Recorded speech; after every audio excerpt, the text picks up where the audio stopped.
All right, now let's start our event today. It's good to see so many people online.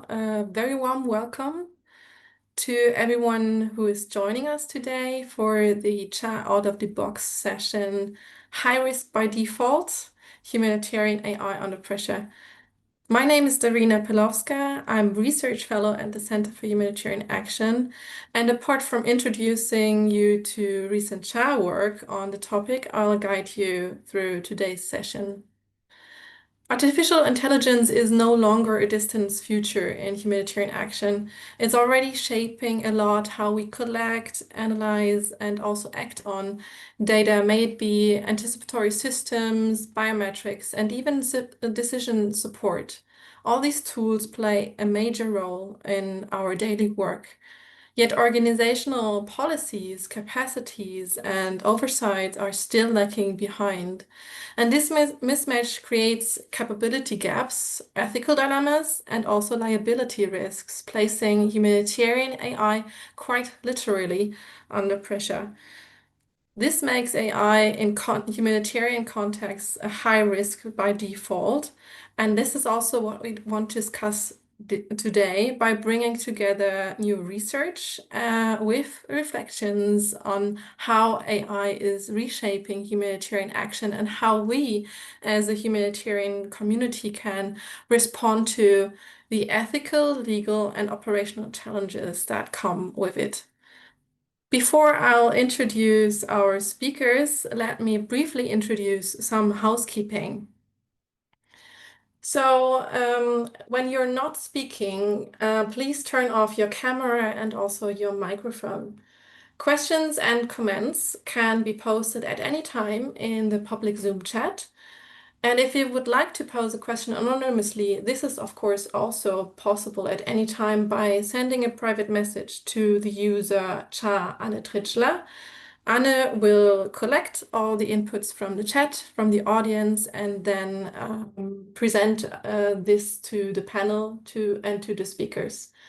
The meeting language is English, but we have Zoom live transcriptions enabled. So if you want to access this, you can do that through the menu bar below by clicking on CC Live Transcriptions. If you need any technical advice or assistance, you can reach out to Cha Info via the chat function. And please be reminded that the first part of this session will be recorded and afterwards published on our CHA YouTube channel and website, while the second part of this session in the breakout rooms won't be recorded and will be under Chatham House rules. After having said this, let me continue by introducing you to our distinguished panel. I'm joined by Giulio Cupi from Access Now, who will present preliminary findings from the Access Now study on procurement of AI tools in humanitarian settings. After myself, I will kick off this event session with a little insight on recent CHA studies. This will be followed by reactions from Pierrick Devidal and Mr. Stefan Delfs. Pierrick is from the International Committee of the Red Cross and will react from a humanitarian ethics angle, drawing on the ICRC's experience developing the first AI policy, or one of the first in the sector, indeed. And maybe we can turn off the next slide so they can also see Pierrick and also Mr. Delfs from the German Federal Foreign Office, GFFO, who will share the donor perspective. So after these inputs, we will open for questions and comments from the audience. So please make sure to post any input that you want to share with the panelists in the chat as they pop up during the discussion, and Anna will be gladly taking them up and bringing them to the panel. We will close the public and recorded part with a collective reflection among the speakers before moving into the second part of this event, the Chatham House part, which will no longer be public and not be recorded. The idea is that we will have a confidential group setting where you can get together as a community and have the opportunity to introduce your very own experiences and challenges with AI in the sector. So the idea is really to create and kick off a community of practice on humanitarian AI today.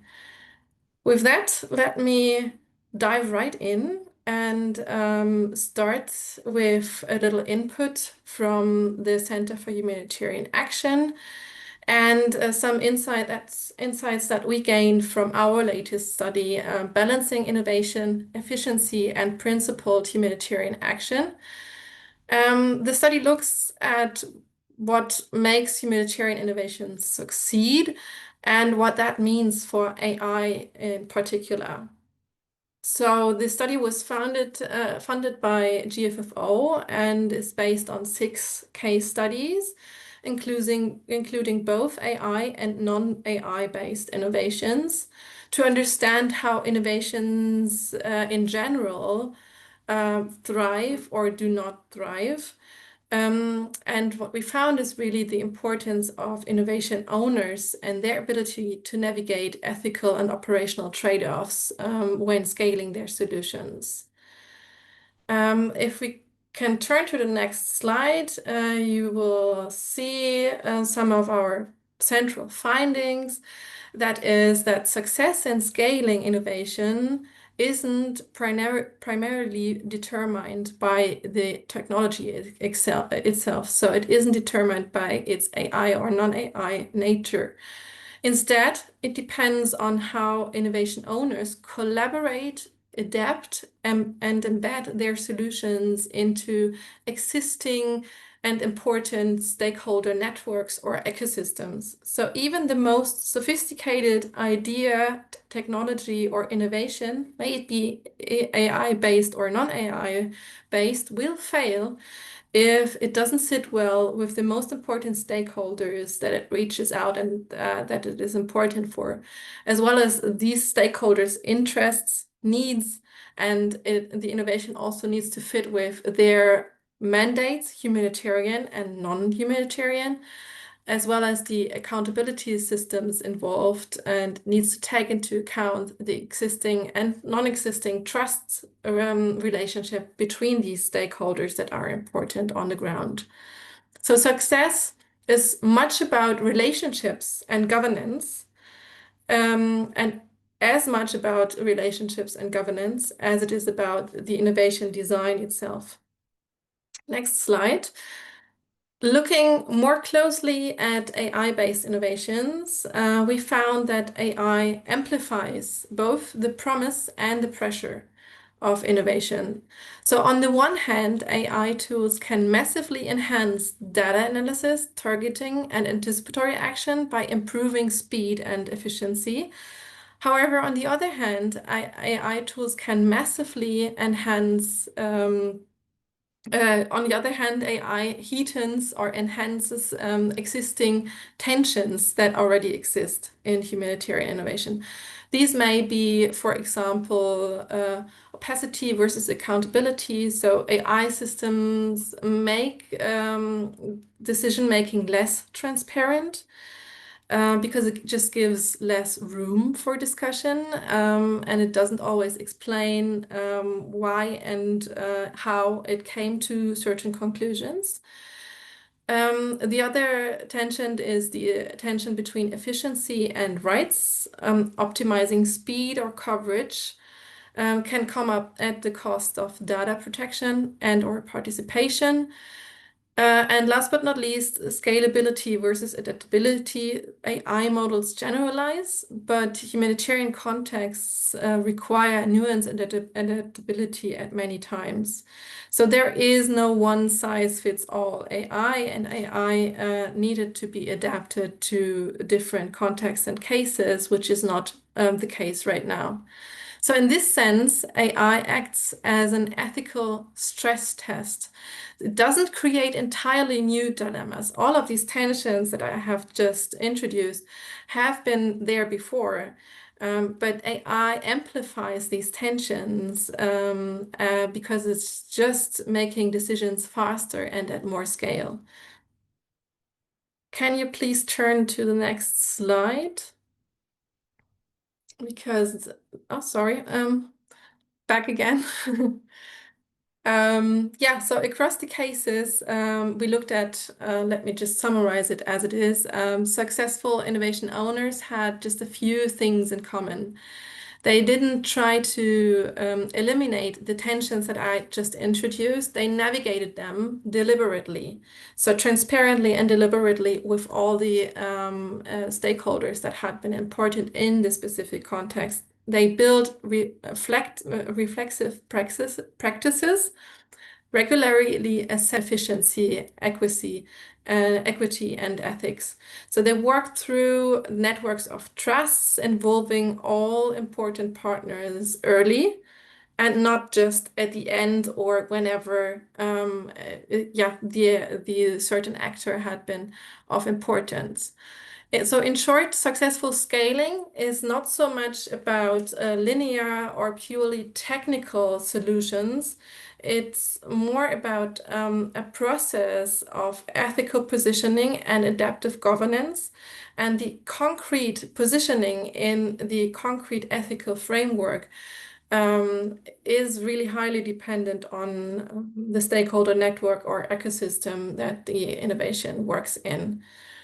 So for AI, this means that we need to think beyond a one-size-fits-all global technical solution and also beyond technical compliance or risk checklists, but instead cultivate AI literacy across the humanitarian landscape and make decision making to enhance decision making capacity inside and across relevant stakeholder groups and organizations. So that's all maybe for the moment from the CHA study on innovation and scaling, successfully scaling innovation. And I know that some of our findings really resonate well with some of the initial findings of the study of Access Now. And that's why I really want to hear more about that from Giulio Copi. So let me hand over to you, Giulio. You are the Senior Humanitarian Officer at Access Now and you are leading the GFFO supported study on how humanitarian organizations produce AI tools, a topic that gained enormous relevance within the EU Act now, classifying many humanitarian AI systems as high risk. So, Giulio, over to you. Thank you, Darina, and thanks, Jarek and Stefan, for joining us, and everyone for listening in and hopefully contributing to the discussion later on. I'm really looking forward to receiving feedback. The reason I'm here today is because we'll be publishing relatively soon, in a couple of months, this new report on the procurement of AI systems in the humanitarian sphere. This is the result, or rather, a continuation of another report that we published in 2024, Private Tech and Humanitarian Problems, that was also supported by GFFO, and allowed us basically to make a massive inroad in unpacking, unboxing, and dismantling some of the hype and some of the myth that were fueling the dynamic behind this idea of private technology being the main boost of humanitarian technology innovation. Well, in that report, we unpacked that. We took from field level to the cloud, and we went layer by layer, trying to see, okay, who's doing what, who's working where, what kind of dynamics are at play, what are the challenges, and what are the trends. In the trends, we identified something that was particularly interesting. It was a lack of information, lack of transparency on anything related to cloud-based systems. a lack of information about how people were building their digital infrastructure, how organizations, not just humanitarians, but across the spectrum, were negotiating their deals with private sector companies, non-profit tech providers, because there are also some of those. What kind of new players are part of this game? And then we took we took off from that kind of question. It's like, what is happening in the cloud? What is this cloud that we talk about? Okay, it's someone else's computer, but how do we get to use someone else's computer for humanitarian data? Would you use for your most sensitive data someone else's computer? Would you store your bank account information into an unknown person computer? So how do we got there? And then how do we got to the next step, which is artificial intelligence? Would you allow someone else to trifle and start, moving, shuffling around your data in their computer when it comes to your health data, when it comes to your banking information, when it comes to your kids' personal information and pictures? So, but yet we got there. How? So this was the question, and thanks to GFFO, we were able to basically work across over 50 interviews and an insane amount of documents to try and understand how this translates into procurement. Because this, in theory, is how technology or any other asset makes it into humanitarian action or humanitarian distribution or a humanitarian protection activity. That is supposed to go through procurement. And well, we found out that this is not exactly what is going on right now. So one of the very early findings is that basically artificial intelligence, and in our report we prefer to focus on algorithmic tools rather than the AI label. I'll explain why in a couple of minutes. One of the very early findings is that basically these technologies are not entering from the door, they are mainly entering from the window. They're basically gaining adoption through individual use by staff and personnel, or by use from units inside the organization rather than through standard procurement. That kind of throws into question the utility of all the toolkits that have been thrown out there. Like all the guidance, all the guidelines, all the toolkits that so many people are working on in terms of helping you to decide whether you need an AI or not for a specific purpose. Well, you're not really choosing. AI is sneaking into your stack, and you don't really have a lot of control over that. Um, so this is one of the main findings. A lot of the people, the experts we spoke with, were very confident in building algorithmic tools because they can control the process, they can control the partners, they can control the technology. They were much less confident when it comes to their capacity to play whack-a-mole across an insane amount of teams, an insane amount of people, all possibly playing or tweaking around different tools. They might be open source, they might be off the shelf, they might be um, free software, or their own personal paid account on some platform. So this is where we found the most interesting part, to understand that while it is true that, as your report shows, there is basically no main difference between innovating on the AI field compared to a normal technological field, there is something new in the way that this technology is entering the, the game. So you wouldn't imagine that any other technology will be able to sneak past the kind of barrier and gates that we put up. And yet these algorithmic tools are making it happen. So one of the things that we basically try to understand is how this is happening. And that's maybe the only glimpse that I will be able to share at this stage, but apart from my own blabbering. If all goes well, you should be able to see this table. So the table is basically a way to use what academic research has been developing as some of the metrics, some of the analysis for understanding how purchase and supply management work. I basically reworked it to focus on the type of integration process of this technology. And I divided it into market-driven, organization-driven, user-driven, and supplier-driven. I won't spend half an hour unpacking it because I don't have that much time, but the basic, and plus there will be more tables with more nuance in the report. But the main concept is that as long as we played as in the past in the first top half of the table of the metrics, humanitarian actors were pretty much in control. Like you go through the PSM, the purchase and supply management system, you do have your policy, you do have your vetting, you can throw a long chain of screening on top of your purchase process or licensing agreement. The more you go down, the lesser control you have over the terms and conditions. And the sneakiest one is the minor or major updates approach.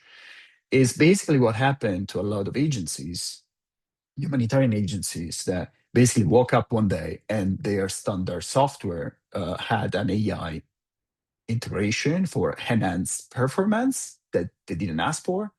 It was already part of the paid package. And again, that doesn't go through standard procurement. So how do you control, how do you even put up mitigation measures to, to either prevent this, mitigate the impact, or make sure that your data is not involved, or data that shouldn't be involved in this process gets thrown into the AI mix? So going back to the main thread, these are several layers of impact once we go down the different branches. The main one is that this is actually an accelerator of digital divides. Because the smaller you are, the more vulnerable you are to be basically subject to technology instead of being an active player in shaping your own technology. Most of the NGOs that we interviewed are on free tier or non-profit kind of agreements or package, which means that they have very limited capacity to negotiate with a tech provider in terms of what kind of systems they allow and what kind of data do they feed to the system. Another aspect is that this calls into question the whole approach of digital procurement for core systems. Maybe once we start adding more and more inter or cross-functional processes, as it is in the case right now for most of the digital and AI procurement, it is becoming a very big machine. So you basically have to put up cross-functional teams, you have to pull people from different parts of the house, and that changes depending on a specific purpose and function of a specific system. Is that even a procurement process anymore? So, and how do you apply that to changes to a system that is already part of your stack, that you're already daily working with? You cannot get back calling people in every time there is a major update to your system. So how do you do that? So one of the core findings, and I'll stop it here, one of the major call to action that we'll make to donors, to the international community, is that they need to get together in solidarity and define what are the red lines for the sector. For example, simple options such as opt out instead of opt in by design. So you should leave behind this kind of acceptance of the tech conditions that tech companies imposing opt out to users. So you should be able to stay out and only join in a new update or a new system if you want it. That is the first one. So basic, simple solidarity measures across the sector. Another one might be to negotiate some kind of standards or templated agreements for these kind of systems that allow to have more transparency and allow smaller players to have an idea about what a decent, like reliable contract might look like. And finally, to rethink the whole process of integrating technology, not through the lens of procurement, which is a kind of a one-off process, but maybe through the lens of cybersecurity, which is a constant monitoring of the tech stack and the AI and the data process throughout the life cycle of the project, of the tool, of the platform, of the organization. Back to you, Darina. Thank you, Giulio. And indeed, very important complementary findings. It's very interesting to see the different perspectives that we have done research on. So I think now let us hear some reaction, and let me start with you, Prerik. Prerik Dividal, a humanitarian policy advisor at the International Committee of the Red Cross, ICRC. Prerik has been closely involved in the ICRC's digital transformation and the development of its AI policy, really one of the first in the humanitarian sector. Pierre, can you please help us to connect the findings of the two studies that we just presented to the broader ethical policy questions behind? Yes, thank you so much, Darina, and thank you also to you and Julio for presenting the reports. I strongly recommend to everyone to read them. They are complementary and super interesting to help us think. From the presentation of Julio, I'm going to try to zoom out a bit and bring just a general critical perspective to basically generate the conversation. So the first question you asked me is, what is new? And I think I would say actually not much is new. It's kind of in your report, but the first thing we need to remember is that AI is definitely not new. It's been there since at least 1956. That was a long time ago. And yet it's funny to see how we still, always present it as a new disruptive and transformative technology. And in fact, it's not new, but it's also not really transformative so far. If you look at the global level, instead of bringing change, it seems to be accelerating the status quo, in particular on key systemic issues. So inequalities, they are not getting fixed, but they are amplifying with an immense accumulation of wealth and power in the hands of a few white men in the Western world. Discriminations are taking new additional forms, algorithmic discriminations. Conflict continue to increase, civilians continue to be attacked, and except that now they are attacked by AI-guided weapons. The global competition for AI is further fragmenting multilateralism, and climate change continues to increase. And the need for electricity, energy, and water for AI is probably not going to help that, at least in the short term. So I think these things are not changing. And I think we need to remember that somehow AI projects the past because it is based on data that represents the past and the present. And so in a way, it's kind of an obstacle to the future if you think about it this way. But also AI is not new for humanitarian actors. We've been using it for a while, even if sometimes we don't realize it, as Julio explained. And the CHA report also explains that the ethical issues around humanitarian innovations are also not new. What is new is the speed and the scales of those issues. So because AI is mostly about that, basically, it's amplifying speed and scale. So all the problems we already have around digital technologies are also going to amplify. The core of AI is data, and we already have had data challenges for a while. They've not been fixed, but they are likely to increase. So I think for me, data overload is a big problem in the sector, right? Including the data overload that is created by big data analytics or generative AI. And the more data we have, the more we seem to be dependent on it, and the more difficult it is to make sense of it. There's data protection. We have the rules, but we're still running behind them. We're still running, trying to implement them. And that's probably not going to improve with AI.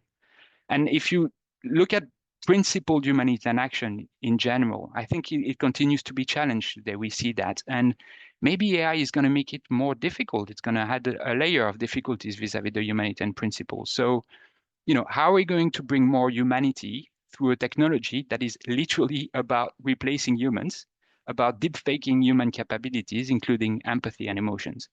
How are we going to be more impartial when most of the time we can't even identify the data biases that are in the AI black box? How are we going to be more neutral if we increasingly depend on AI providers who continuously get more involved in politics and in conflict? And how are we going to be more independent through a technology that is designed to increase dependencies across digital systems? And I think Julio explained that very well. And of course, we have other commitments, around localization, increasing transparency or accountability to affected population. And that is also probably going to be more challenging to achieve, I think. So, of course, some people will say, well, the solution to all these problems is that we need more AI to solve them. But I think so far, these promises don't seem to really materialize. And maybe the piloting phase is going to last forever. So we need to think about it this way. So there's not much new because humanitarian innovation is still very much solution driven. It's still very much geared towards organization, productivity, and effectiveness, and it's less, geared towards impact for people, and that needs to change. So the second question you ask is how do we cope with this challenging? And I think the good news is that there is no reason to panic. In the humanitarian sector, I think what we are good at is to deal with impossible challenges and dilemmas. We've been doing that for a long time, so we should be able to deal with those challenges that come with AI. I think a good first step when you feel overwhelmed by the speed and the complexity of a problem is actually to slow down and try to simplify things. And a good way to do that, to create the space to do that, is to do policy making. So of course, I'm a policy advisor, so of course I was going to say that right, that policy is going to solve your problems. And it's interesting to me to see how many organizations have started using AI kind of at full speed without even having a policy framework around it. That's a bit concerning. Let me also be clear, like policy is not going to solve your problems, but it will help you identify those problems. It will bring new problems, and it will help you anticipate and better prepare basically how you can respond to them. Building a policy, in our experience at the ICRC, was very helpful. First, to create awareness, to give you a sense of situational awareness, to identify your strengths and weaknesses, the challenges and opportunities, but also to define some of the values and parameters that you're going to use to deal with those challenges. And so let me share a few lessons that we've learned building our own AI policy at the ICRC. I think take the time to understand and deconstruct the many biases and the hype around AI. Forget the marketing and just focus on the reality of it. Don't try to reinvent the wheel. You don't need to be an AI expert to make sense of AI in a humanitarian way. Use the tools, the skills, and the principles you have to do that. That's a good start. Ethics is very nice and it's very important, but it has no teeth. So don't forget to use the law, human rights, and compliance to help you generate good behavior towards AI. And don't look for a silver bullet because AI keeps moving and it's all about context. So the important thing is to keep moving and learning so you can continuously adapt and adjust your approach depending on the changes. So the policy basically is the start and not the end of the journey for AI. And finally, to conclude, like the other question you asked was, what is the way forward for this journey towards AI? I think there the recommendation of the chair reports are really helpful and they're on target. In terms of framing, though, I think we may need to go further. At the end of the report, the recommendation is for a nuanced approach towards AI. And I think I'll go further. I think we need to be slightly more radical and maybe have a reversed approach to AI. And let me explain what I mean by that with just a few recommendations. So first, maybe stop talking about humanitarian AI. That's kind of an oxymoron. We should not start with AI solutions. We should start with the problem we face. We should reverse the burden of proof. Don't assume that AI is cost efficient and more effective. Just prove it. So far, these are just promises. It really depends on how you measure effectiveness and cost and these kind of things. Have a long-term approach. And don't forget to consider the cost of what is lost through the use of AI, humanity, knowledge, human intelligence, etc., etc. AI tends to come top down on you because there are expectations from the leadership of our organizations and things like this to make it a bottom-up process. Use the humanitarian principles to reverse engineer the aspects of AI that take you away from them. Don't accelerate to use and deploy AI. Slow down. You will have more control over these risks. Don't think about performance first. Think about impact. And don't try to scale up right away. Start by localizing and contextualizing. I think that's a safer way forward. So reframe the relationship with AI in that way. I think we have a better chance to make it impactful for the people we serve. And the last thing is the chair report also says that we are sensitive to external pressure by key stakeholders. And I think that's very true and that's very important. So we first need more accountability and effective systems for accountability to affected populations. And I think donors can also really help us to make that happen by supporting and incentivizing, in a way, this reformulated relationship with innovation and technology and AI. So I look forward to hear what Stefan has to say on that, and I'll stop here for now. Thank you. Thank you, Pierrick. Very thought-provoking indeed, and even a very good handover to Mr. Doss, who is the head of Division S07, the Humanitarian Assistance and International Disaster Response at the German Federal Foreign Office, GFFO. Mr. Delfs, I've asked you the same questions. What do you find is new in the report, and how do you see possibilities of coping with the challenges that the report and maybe even Pierik has just brought to our attention, and what could be a way forward. These were the questions I've been asking, but yeah, I think we're all keen to hear your donors' perspectives. Over to you.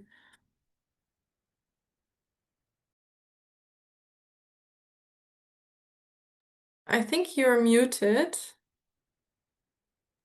Sorry. First of all, I wanted to say I'm not at all an expert, but I'm an optimist. And so I'll try to find a balance, what we as one of the donors say. Let me come perhaps first to the framework we are operating in. And as you all know, we are under enormous pressure. It's not just humanitarian AI under pressure, but it's a whole system.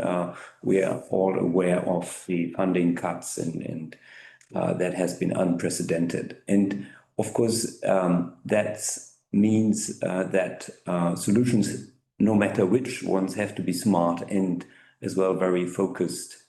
And it is a bit difficult now to invest too much in trial and error. In the best manner, we come forward with very well proven solutions. But what we want to have is, of course, efficiency and at the same time contextual appropriateness. And we have to balance that. And I think what is one of the mottos is doing more with less. Sounds unrealistic, but we have to see that smartness is probably the thing we as donors want to see as much as possible applied. Less red tape, more speed, and not duplication or parallel structures.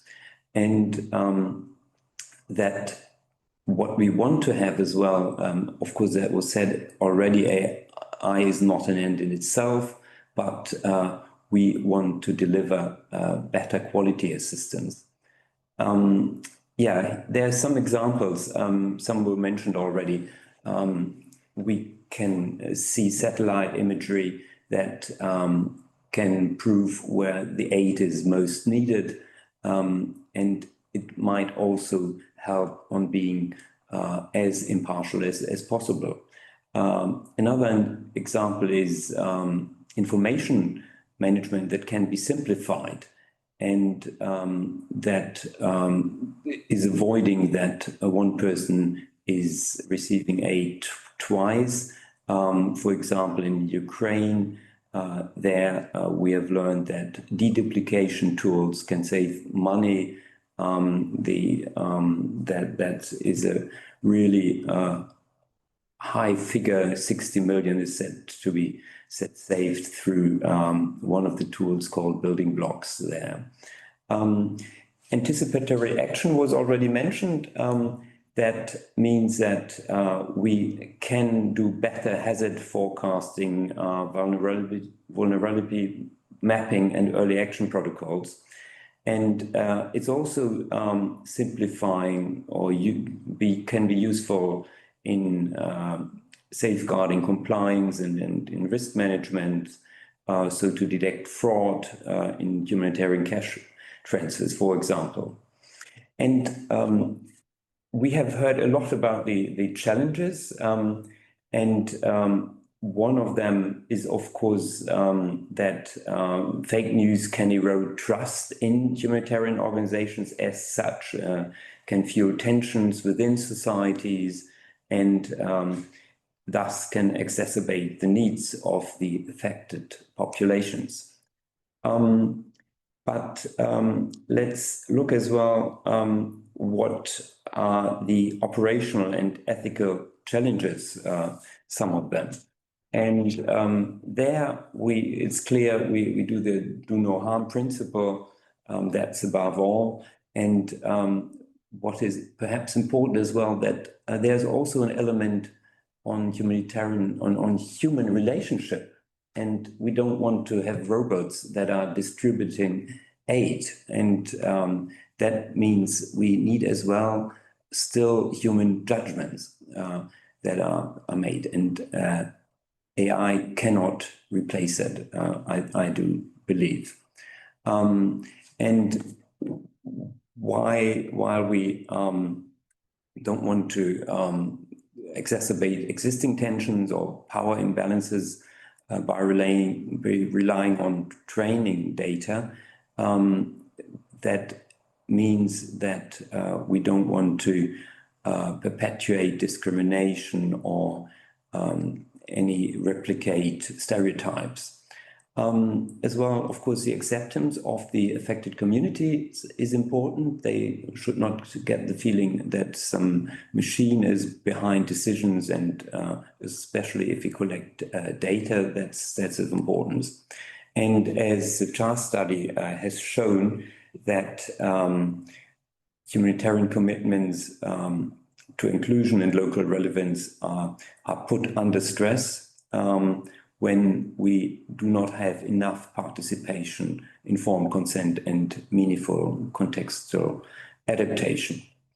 At the same time, of course, we think that in the discussions around the humanitarian reset, that we want to make the whole system leaner, more prioritized, and better coordinated. And this can, of course, help when we share data on platforms, and so have interoperable beneficiary management systems. So data protection, informed consent, I think that was mentioned already as well. And what we see, of course, is this gap between smaller local actors and the big organizations. That's not always easy when we want to strengthen localization. I think I will not dive into the technical and legal challenges. They are indeed very important and dependent on the respective legal system, that's clear.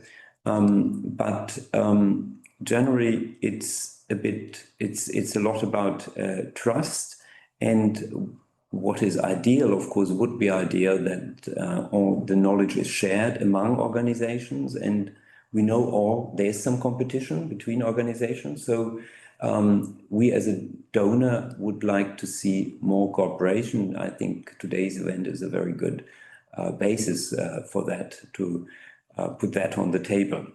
The way forward, I think, is indeed to look at governance mechanism in the procurement, and thanks a lot for the upcoming Access Now study. I think that will help us. And as well, welcoming the AI policy by ICRC, that's something to be studied, I would say. And in concluding, let me say that definitely the AI ideally could be common good, like major other common goods. And I think, as in many other issues, partnerships among stakeholders are a way forward overall. So thanks again for organizing today's event, and I'm looking forward to the discussion. Thank you very much, Mr. Delfs, and also to all of our other speakers, Giulio Pierick, setting out such complementary perspectives from innovation practice to procurement, ethics, and even a donor perspective. I think one thing which really stands out for me so far is that really AI is not new to the sector, but really our preparedness and our governance still is. So before we come to some collective sense making among the panelists, let me open the floor to questions from our online audience and hand over to my colleague Anne Tritschler, who has monitored the chat. Yeah, thank you. I've indeed collected a couple of questions. Thank you, everyone, for bringing them forward. I'm trying to summarize them here and also address them to the right person already. So there's one question to Pierrick. And maybe I first tell you all the questions I collected, and then we go into a round of answering. So this one is for Pierrick. How can organizations without the same resources as ICRC start to build a responsible AI framework? And then to another one to Stefan Delfs is from a donor perspective, where do you see the greatest need for support? Is it capacity building, ethical guidance, or new types of funding instruments? Then there's another one to all, but also to GFFO. It says, we observe that donors are including clauses such as AI-generated content will lead to exclusion from the bidding. However, informed and adequate use of AI can facilitate proposal processes a lot. What is the position of the experts on that, and how does the GFFO plan to position themselves in that regard? And then for Julio, maybe this one, we have a lot of data based on studies that got funded by someone with specific interests. And a lot of work was designed around supplies, not around human challenges or the local context. So being aware that often the really honest data didn't get systematically collected so far. How do we manage the unknown right now in reading AI-generated results? And then Darina, maybe one last one to you. In your view, what kind of organizational structures or expertise are most urgently needed to increase AI readiness in humanitarian action? So that's my collection of questions from the audience. Thank you, Anne. And because most questions were for Mr. Delfs, maybe let's start with you. Then Pierrick and Julio. I'll finish. That's okay with everyone. Mr. Delfs? Yeah, maybe I start with the one on the bidding processes. I'm quite new in my job. I'm not aware. I wasn't aware of this clause, if we should use it. I would propose that we come back to it. There might be a legal requirement for that under German law, but it might have another reason. So I'm refraining a bit to answer immediately, not well informed. But what I could imagine is that we have made experiences that led us to that clause, or perhaps it is true for other donors as well. We have as well exchange among donors, and this has led to that clause. So I'm speculating a bit there. But I could come back to you if you write us an email, we will answer that. And then the other question wasn't about, of course, how we could help organizations to cope with the different issues. I think that's something will be difficult for us. I was talking already about spending cuts on our side as well. We're concentrating a lot now on bringing aid to people. I think that's a new reality that is forced upon us. So that's one side. The other one is, of course, what organizations can do through exchanging their experiencing is to find a policy, to see what others do. I think that's something what we would like to see most, because it is a bit experimenting with the challenges we have. I would not think that we would fund across the board many kind of continue to funding study after study and I think exchanges like today might help most. Thank you. Thank you, Mr. Delfs. Pierrick. So the question was on how to build this responsible approach to AI in organizations. Okay, bring people together, first of all. The first step we had was to map a little bit what was AI in our organization, who was doing what, who understood what, and who did not understand what. And I think keeping that multidisciplinary perspective on the issues that you're going to face is fundamental at every stage of the development of an AI project. We did go with the precautionary approach because we do feel a little bit overwhelmed by the complexity of AI, by the limited means that we have. And I think this precaution is just like makes you a little bit safer as you move forward. It doesn't mean that you should be paralyzed or not do things. It just means you need to be conscious of those the risks that are there. We did use the humanitarian principles to reflect and to guide our approach because they talk to people in the sector, in our organizations, and they help you deconstruct the complexity of AI and make it resonate with some of the things that are very important for us. So I think framing AI through the principles is something that we found helpful to think about responsibility. The key one is always the same, but be problem driven. Try to think what is the problem you're trying to solve, and try to really assess whether AI can be a solution or not. Think about alternatives. Maybe you have less complex, more contextualized, more localized solutions that are also going to be less costly. Thinking about cost is very important because of the situation we are in, and we need to be very, very careful about that.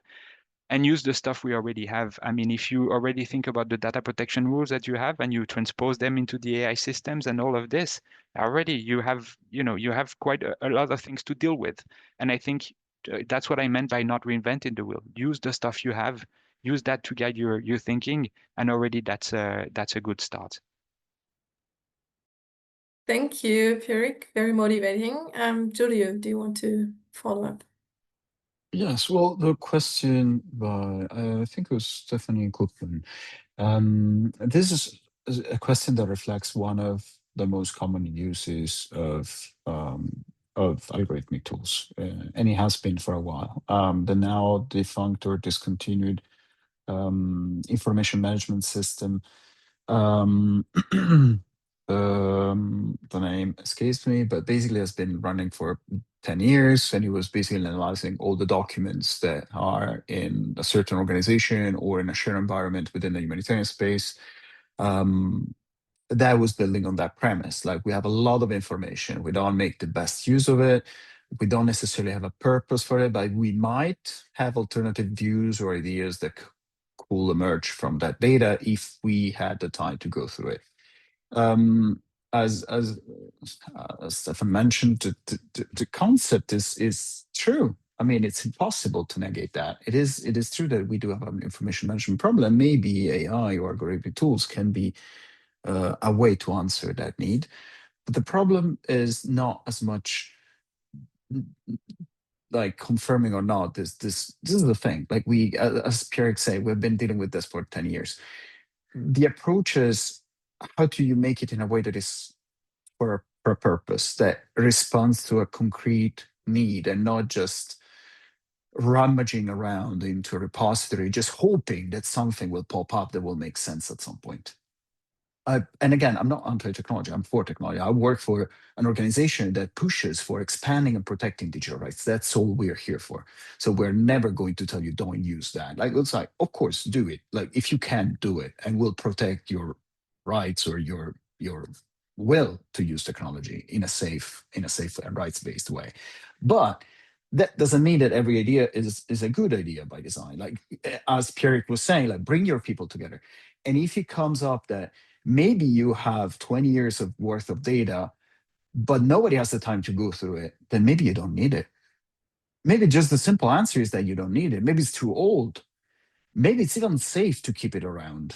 Maybe you might have a better use of your resources to start on a clean slate into some progressive view over the future. As Pierrick was saying, sometimes you're so stuck into thinking the heritage, thinking about our heritage, that we get stuck and we don't project ourselves in what does that mean for my future, for my trends, for my data management. Like, shall I start rummaging with 10 years of uncapped data storage, or that require a lot of work in terms of data quality, data cleanup, like ethics involved, like consent-based challenges, all sorts of things. Or maybe shall I build like a cleaner data warehouse or a data lake or whatever you want to call it for the future? Like, where do I see my resources getting to the best result, especially as what Stefan just mentioned, in terms of we are in a different paradigm where we need to be mindful not just about the rights and the ethics, which we always try to be, but also about the resources. We set up a system. Who's going to maintain it? Who's going to pay for it? Who's going to protect it? Do we have the money? Do we have the resources? Do we have the staff? Do we have the skills? All of that, it really depends on a case-by-case basis. And it's not AI that's going to give you the answer. It's truly an internal discussion about what is our purpose. Is this of any value? And again, what Pierre was saying, taking the data responsibility in the data protection lens, one of the core tenets is data minimization. So if any kind of algorithmic tools allow you to say, okay, I'll digest 20 years of documents and then delete them, and I'll just keep the extract, be my guest. That would be a very wise approach. But just building system for the sake of it, yeah, I don't think that's a viable avenue. Thank you very much, Julia. And in answering the question for me on organizational structures or expertise that is needed to increase AI readiness, I can only reiterate some of the points that have already been raised. So for me, AI readiness is not so much about hiring new data scientists or doing new studies, but it's much about creating the cross-functional structures and exchange that is needed to connect the different perspectives, technology, ethics, legal, operational, and local expertise as well. So what we really need, I think, is to get into the exchange, but then also establish clear responsibilities. So most organizations do not have anyone explicitly responsible for AI oversight, for example. So we need AI focal points within the different organizations, and of course, this also has to be funded. Or ethics committees, we need the internal capacity inside the organizations to be able to talk about AI and about the challenges connected with it and to contribute to solutions. Well, these structures really can ensure that AI aligns with humanitarian principles and with the local needs on the ground. Secondly, I think there is also some interdisciplinary literacy needed. So AI cannot be managed by tech teams alone. And also program staff is often not literate in AI. So there needs to be some exchange between the different expertise that needs to be happening. And thirdly, we need to strengthen due diligence and also the procurement capacity. Because as we just talked about, most humanitarian AI organizations cannot afford to build their own structures, but they rather buy AI tools from the global market and procure, and then we need some procurement officers and legal teams that really are AI literate and can procure the right systems and make sure that that principles are enshrined in them. And last but not least, I think, and that leads me to the second part of this event today, is as AI is evolving so fast, and we are all new to it, even though AI is not new. We all need to deal with it. I think mistakes will happen. And it's important that we learn from each other's mistakes. So we need an organizational culture that encourages reflection rather than punishment. I think that is the perfect link to the second part of our discussion today. But I do not want to dive into the second part where we will engage in more group discussions and reflect on practical use cases from you in the audience without giving the panel the opportunity to close this recorded part with some final reflections. So what, if you're not in home office, what do you take home with you today from this discussion so far? Can I start with you, Pirik? Yes. What I take home is that I'm actually reassured because I can see the thinking and the efforts that are putting into the thinking. I think the report that Sharp made and the research that Julio is doing is really helping to anchor those big ethical questions into concrete technical aspects, and we need to deal with them. So bridging those gaps is going to happen. If we have the support and the understanding of donors, that is going to be helpful. And I can already see, generally speaking, the hype is going down in the sector, and we are starting to be a little bit more serious about this and to realize that it's too much of an important opportunity to be missed or to be wasted. But that means, yeah, accepting that we need to slow down a little bit and do the work we know how to do. We are professionals, we are humanitarians, and if we follow the methodologies and our principles and our values, that will really help. We don't have to be scared by AI or to be panicking. We can deal with it, but it's about being organized and taking, slowing down and confronting it in a humanitarian way, I would say. Thank you very much. And Julie, just for your information, we are sharing our final thoughts, and I've been asking the panel, what are you taking home? To give you some more minutes to think about that, let me turn to Mr. Daus. What are you taking home from the discussion today? Well, I'm following Pierrick, what he said. I feel encouraged, and that there is the will to operate within our principles we all share, that the motivation is there. And I see as well there were voices highlighting the opportunities. And I would say that there is a lot of potential. We have heard about the risks, and but overall, I'm very optimistic that we can balance the two. And I would as well call upon the organizations to try out things. We need some to experiment a bit, and we all know that the legal issues aren't that easy. But at the same time, I think every new technology needs some adventurous perspective as well to tackle it. Thank you. Thank you, Mr. Delfs, for calling for more adventurous attitude towards AI. Julia. Just for context, I was still here listening, but some toddler-related event that was not suitable for camera happened, so I had to turn it off.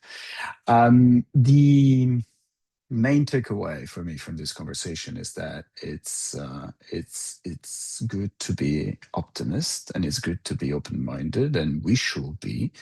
Again, because as Pierrick mentioned, this is not new, and as Stefan mentioned, this is ripe with opportunities, and it's also offering and opening some new avenues for organizations that are embracing innovation, that are embracing a different idea or a different way of doing things. And I'm thinking about the small or local agencies, or the digital first, or the digital savvy or digital native organizations. I met quite a few during this research and the previous one.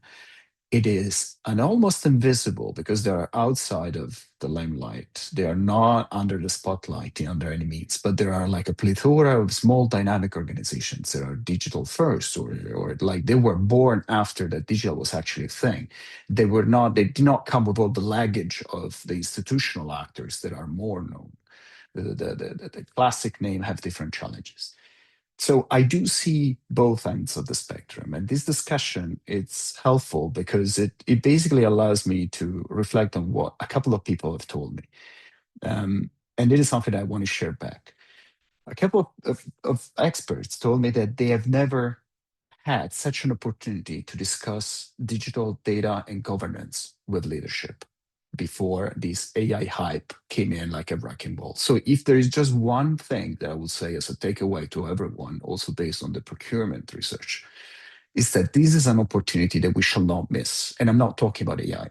I'm talking about the possibility of redesigning our internal systems, the possibility of sitting around a table and calling the shots for changing the way we work internally, to stop considering digital and technology as something else from the work we do.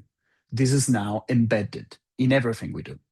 And it's impossible now to look the other way and say, I'm not digital. Like, you are digital. You just don't know, but we are digital beasts right now. Even if we don't like it, I'm looking at you, Pierrick, I know.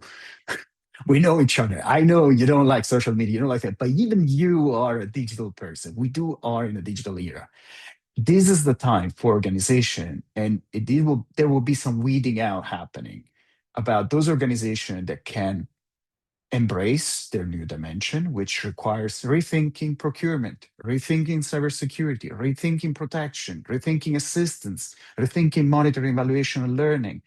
And those organizations that will try to do things the old way, and they will just stumble on a different scandal. One day hacking, one day spear phishing, one day ransomware, one day bad use of generative AI in public media communication, one day random stuff happening. Yeah, this is my takeaway. My takeaway is reflecting the words of those people that shared with me. I've never had such an opening to question the way we do things and to propose alternatives. So I'll invite everyone to do just that. Very nice final words. And with that, I'd like to stop the recording and move to the second informal and interactive part of this event.